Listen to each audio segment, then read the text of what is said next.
saya hormati seluruh jajaran Pak Wamen Kementerian Keuangan, para pejabat Eselon 1 yang hadir pada siang hari ini, yang pagi tadi juga baru saja dilantik, dan tentunya teman-teman media massa yang hadir pada siang hari ini. Ini adalah sebetulnya acara rutin, tapi saya cukup memahami hari ini yang datang melebihi yang biasanya. Tentu karena kita baru saja melakukan pelantikan, jadi banyak keinginan tahu dari teman-teman.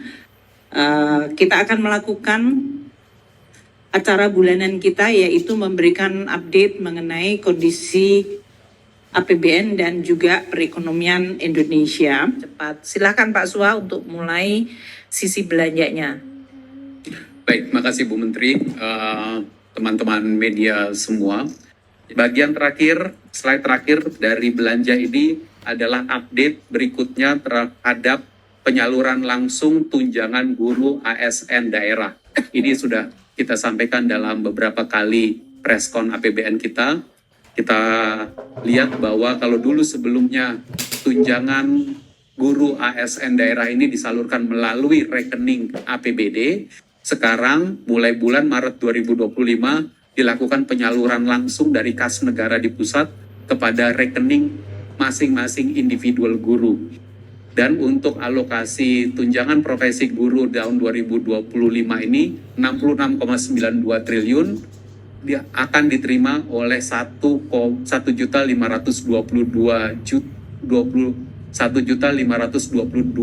guru lebih, guru penerima TPG, dan untuk penyaluran tahap pertama sudah disalurkan sebesar 14,75 triliun untuk 1,26 juta guru.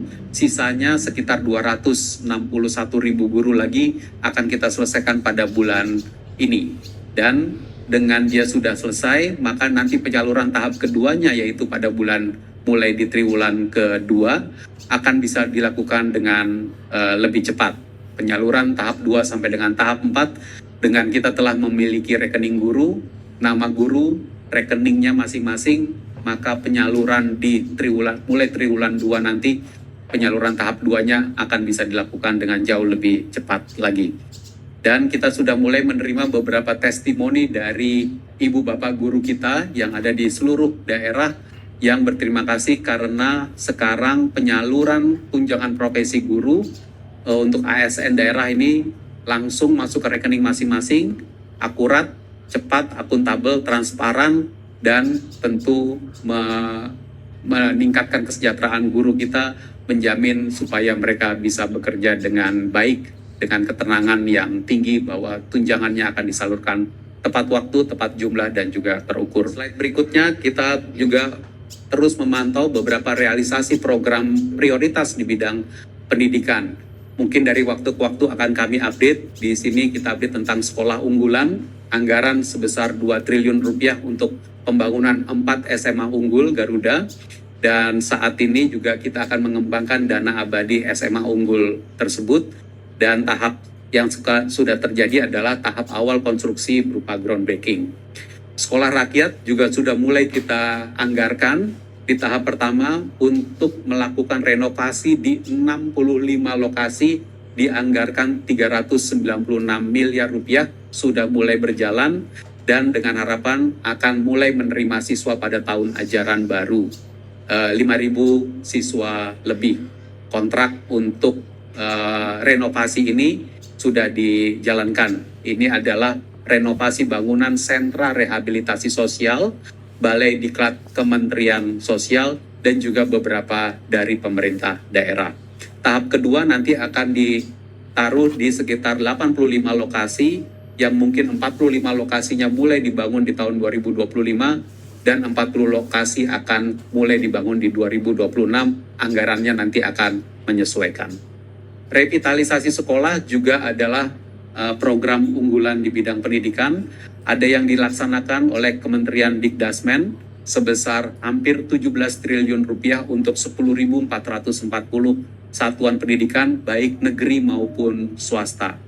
Untuk revitalisasi madrasah yang ada di bawah Kementerian Agama revitalisasinya dilakukan oleh Kementerian Pekerjaan Umum dengan anggaran 2,5 triliun rupiah, dan ini sekarang sudah mulai bergulir untuk 2.120 madrasah. Berikutnya, untuk anggaran prioritas di bidang kesehatan, dapat kita lihat sudah dilaksanakan, sudah cair sebesar 47,6 triliun rupiah, sekitar 21,8% dari APBN.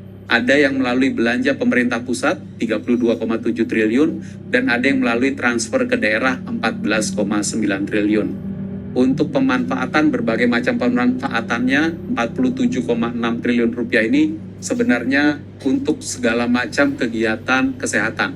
Ada yang benar-benar adalah tugasnya pemerintah pusat, namun ada juga yang membiayai hal-hal yang menjadi tugas dari pemerintah daerah. Sehingga ini kita laksanakan bersama oleh APBN maupun APBD. Untuk beberapa detailnya mungkin kesehatan ini termasuk bantuan iuran untuk jaminan kesehatan nasional 15,4 triliun, membayari 96,7 juta warga kita, pemberian vaksin imunisasi, pemberian makanan tambahan untuk 12.000 lebih ibu hamil dan juga 27.000 lebih balita kurang gizi. Pemberian makanan gizi gratis tadi juga sudah kami sampaikan, itu sebagian dihitung sebagai anggaran kesehatan.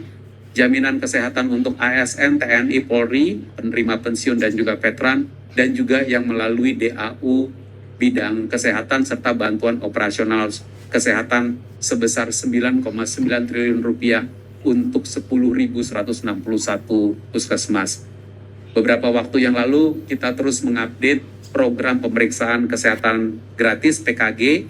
Sekarang yang sudah mengakses adalah 4.265.000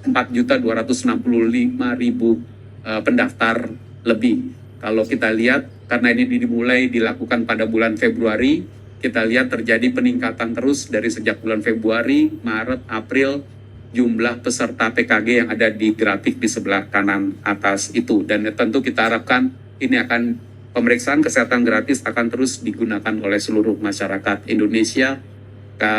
Yang terbesar penggunanya adalah kelompok dewasa 25 sampai dengan 59 tahun, kelompok umur produktif yang mendapatkan pemeriksaan kesehatan gratis. Dan ini akan sangat baik dilakukan di 9.346 puskesmas di seluruh Indonesia.